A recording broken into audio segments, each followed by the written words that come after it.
Hello everyone and welcome to the first ever episode of Parimatchnews Weekly Podcast.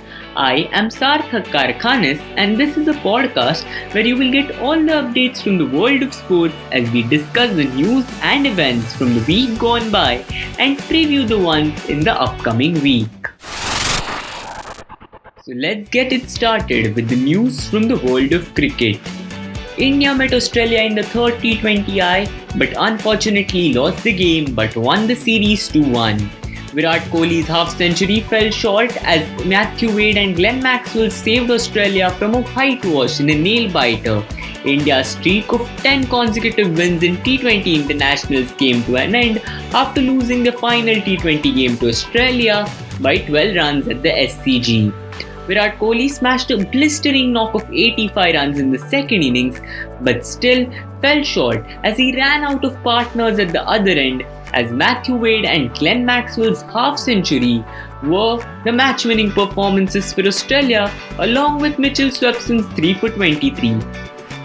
The attention now moves to the 4-match test series between Australia and India because it is already grabbing a lot of headlines, and the foremost headline is that Virat Kohli will be missing the final 3 tests of the series, but he will be available for the first test between India and Australia at Adelaide, which is going to be a day-night encounter. So there will be a lot of eyeballs that will be glued to it, and arguably so, because when India and Australia play, there is always going to be a sense of tension, a sense of excitement around the encounter. Both the sides and the fans, of course, really want to win this encounter, and it is the battle of heavyweights.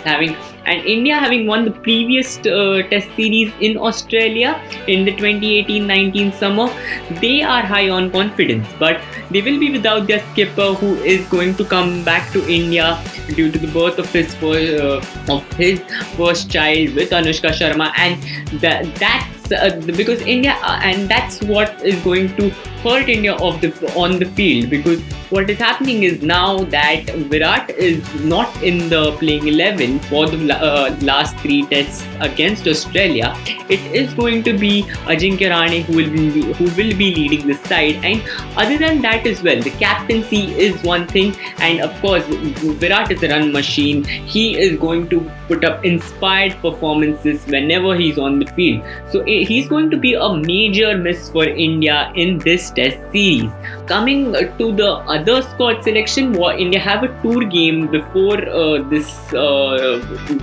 this encounter, which will be beginning on Friday, where they will look to sort out the combinations, and of course there are a lot to sort out for India because they don't know who will. They have a lot of questions and they don't know who will be opening along with Mayank Agarwal. Will it be KL Rahul? Will it be someone like Shubman Gill? Will it be Prithvi Shaw? Because Prithvi Shaw and Shubman Gill they opened against Australia in the first tour game at Sydney, but they both weren't quite impressive. So there are a lot of question marks as to who opens with Mayank Agarwal at the top. Now, is it going to be Shubman Gill? Is it going to be Prithvi Shaw as we just mentioned? Or is it going to be someone like Hanuma Vihari or KL Rahul? So, Hanuma Vihari, when the last time India toured Australia, opened the innings along with Mayank Agarwal at the MCG test and scored an 8-run knock in 66 balls. Was a pretty important knock because what happened was that with that knock, he made the work of, he made the new ball, he played out the new ball along with Mayank Agarwal. So even if it was an 8-run knock, the scoreboard doesn't quite do justice to the quality of Hanuma Vihari's knock. So that is something that will be in the team management's mind when they will come into this encounter. And of course, if Virat Kohli is missing the last 3 tests, someone has to take his position in 4th.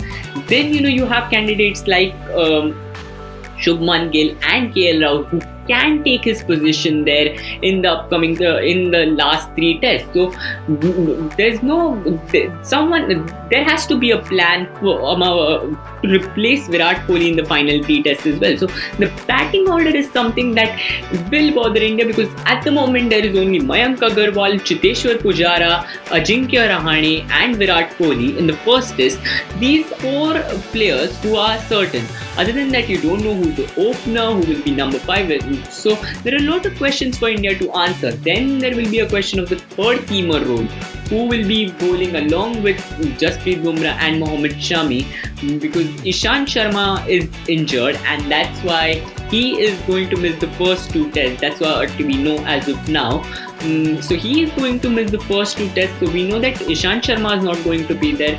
So who gets the nod from the team management's point of view? Who is the third seamer for India? Is it going to be someone like Navdeep Saini who will make his test debut, or is it going to be an experienced Umesh Yadav? So there are a lot of factors in there, but the tour game hopefully will be something where they will be able to sort out this problem, or what can we say? We will sort out these questions and have an answer to this question as well. So this will be everything. There are many things on Virat Kohli's mind at the moment, and we hope he gets answers to many of them in the upcoming. It will also be an opportunity for R. Ashwin to impress, as he is going to be the lead spinner, or Kuldeep Yadav. So who's going to be the lead spinner? That's also a question in front of everyone's mind, because Ravindra Jadeja may miss the first test because he was concussed during the first T20I against Australia. So that is another question on everyone's mind. So as we said, there are a lot of questions, a few answers, but we hope there are a lot of answers and a few questions at the end of the first tour game against Australia. Now, moving on from Indian cricket, let's focus on some other cricket that has been going on around the globe. And the defending champions Sydney Sixers took on the Hobart Hurricanes in the first match, and the Hobart Hurricanes won the game. But the focus wasn't really on the game. It was, of course, but what took the headlines were the 3 rules that were implemented by the BBL in the tournament, and that were the power surge, the X factor and the badge boost. So let me explain these rules to you. The power surge is something that normally in a T20 game, a power play is something that lasts for 6 overs. In the first 6 overs of the batting side's innings. So the Big Bash has decided that there will be 4 mandatory first overs will be the power play, and other than that, the next 2 overs the team can opt it from anywhere between the 5th to the 20th over. So the teams tried out that, and that was a rule that gained a lot of attention because the said batsmen were taking their chances. So that is something that really attracted the viewers. Other than that, the Bash Boost Sydney Sixers, by virtue of being ahead in the game at the 10th over mark, were really quite got the 1 point and were on course to win that game. So they will be disappointed at the result, but they got the 1 point, and that's how the Bash Boost rule came into play on the first day of the tournament itself.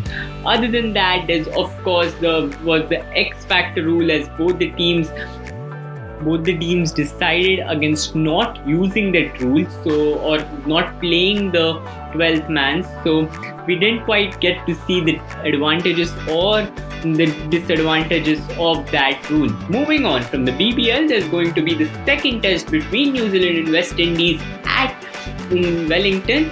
New Zealand took the 1-0 lead at Seddon Park last week, with Kane Williamson scoring a career best knock of 251, which helped New Zealand inflict an innings defeat upon the West Indies, which rarely had anything bright to look upon from the match. But that's how it panned out for the Caribbean side, and they will hope to bounce back. Now, from cricket, we move on to football, and there's going to be a lot of news. The Indian Super League is going on, and the Mumbai City FC are at the top of the table. They have been, as they were expected to be, with many new signings, and they with wins in 5 matches. They look as a stronger side. Then, other than that, the Northeast United FC have sparked a turnaround from the last season, and this time are on the second position in the points table with 2 wins and 3 draws. They are the unbeaten side. The 3 unbeaten sides in the tournament as of now: Northeast United along with Bengaluru FC and Hyderabad FC. So there is a lot of going on in the ISL, and we hope that it goes right down to the wire, and with a lot of match days remaining, there's going to be quality football on offer in the ISL. Then from ISL we will move on to European football, as the UEFA Champions League's final match day just panned out on Tuesday and Wednesday, and it was action-packed. The headline, of course, was around Cristiano Ronaldo and Lionel Messi meeting possibly for the final time. That brings the tears to everyone's eyes, but that's how it is. And so Cristiano Ronaldo and Lionel Messi faced off, but it hardly panned out as the Ronaldo versus Messi encounter. It was a one-sided game as Juve just brushed up past Barcelona FC as they won the game 3-0 thanks to 2 goals from Ronaldo. Both were, of course, penalties, and that's how it is. But both the teams qualify from their group. Other than that, Real Madrid, who were basically not quite sure of qualifying, and there were chances that Zinedine Zidane could have been sacked if Madrid lost to Mönchengladbach on Wednesday, but Real Madrid always turn up in the crucial games in the Champions League, and that's how the story rolled out for the 13-time European champions. They won the game as well, and they are now through to the knockouts stages of the Champions League. The round of draw will take place next week, and we will give you the updates in our next podcast. So stay tuned to Parimatch News for all the updates related to UEFA Champions League encounters. Then there was, of course, a headline. The headlines were grabbed when PSG and Istanbul Basaksehir were, as the game was suspended on Tuesday, where the fourth official was basically accused of racist comments, and as it turned out, the 2 teams didn't step out on the pitch on the match day because after the play was suspended in the 18th minute. Istanbul Basaksehir's player was accused the fourth match official for some racist comments, and later on UEFA did propose him to be in the VAR, but the teams didn't quite agree to it because they thought that the accused official should have been out of the game completely. Game did resume on the following day as but then Istanbul side was hardly a competition for PSG. The PSG, including a hat-trick for Neymar, and Mbappe scored twice as well. So it turned out well for PSG, the match postponement, but whatever happened, we hope that UEFA takes strict measures on the strict action and take some measures to curb racism in European football. Other than that, in the UEFA Champions League, there were many big clubs, and we just discussed a few of them, but let's go through the Chelsea. Even if they drew against Krasnodar, 1-1 draw, but they qualify for the Champions League round of 16 as group winners. Liverpool did have a draw as well, as same as Chelsea, 1-1, but they do qualify as group winners, and Atlanta qualify from that group as well, as Atlanta defeated Ajax 1-0 to go through with the second position on the points table. But Ajax unfortunately doesn't quite go through to the UEFA League champions, UEFA League round of 16, but they are now in the Europa League, and they will take part in the Europa League draw. But their English counterparts, Manchester United, lost to RB Leipzig by 3-2 goals, and Manchester United, of course, go in the Europa League, and the fans were really not quite happy with the result. For a club of Man United's caliber, you expect them to make the round of 16 but it hasn't quite been a very good story for them in Europe in the past few years. So this is been worrying for Manchester United. Now, whether they take this as an opportunity to focus on a top 4 finish, or whether they give in full in for Europa League, where there are quite a few big clubs fighting. Let's see, wait and watch. Now, for the upcoming week, there are a lot of encounters coming up. There's of course the India versus Australia test, which will be played from the 16th of December, and the New Zealand West Indies test as well.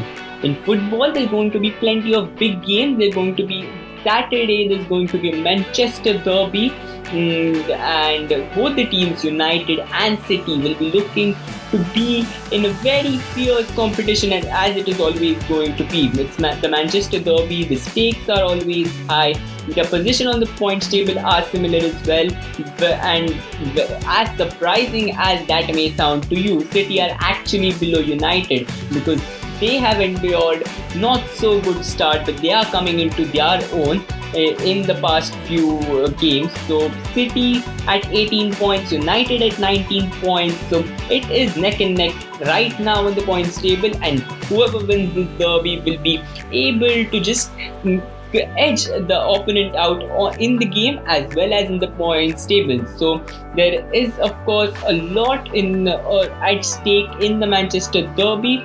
Then comes the Real Madrid versus Atletico Madrid, the Madrid derby. There's a late night encounter according to Indian Standard Time. It is 1:30 AM IST, which technically is Sunday. Atletico Madrid at the top of the table, the only unbeaten side in the La Liga so far. 8 wins, 2 draws. In the 10 games they have played so far, they've got 26 points out of the possible 30. So they have got to a pretty good start. Compare that to their rivals Real Madrid, having played a game more. They have played 11 games, but they just have 20 points. So they have played a game more, and in spite of that, they have 6 less points than Atletico. So that just depicts the story of the La Liga season so far for Real Madrid. They have lost 3 games, and they lost as many games in the previous season, which of course was a title winning season for the Los Blancos. So a lot at stake again for the both sides. These are the encounters that headline. Of course, there is all the big clubs playing over the weekend. Then you have in the Indian Super League, you have Northeast United FC and Kerala Blasters FC both in action on Sunday. On what is a double header Sunday, Northeast United take on Chennai FC, and that is of course going to be a mouth-watering encounter. Though Chennai FC are in the bottom half of the points table, in 4 games they've lost 2, 1 up and draw a game each. So, but Northeast United are right now on a pretty good note. They are quite on a roll.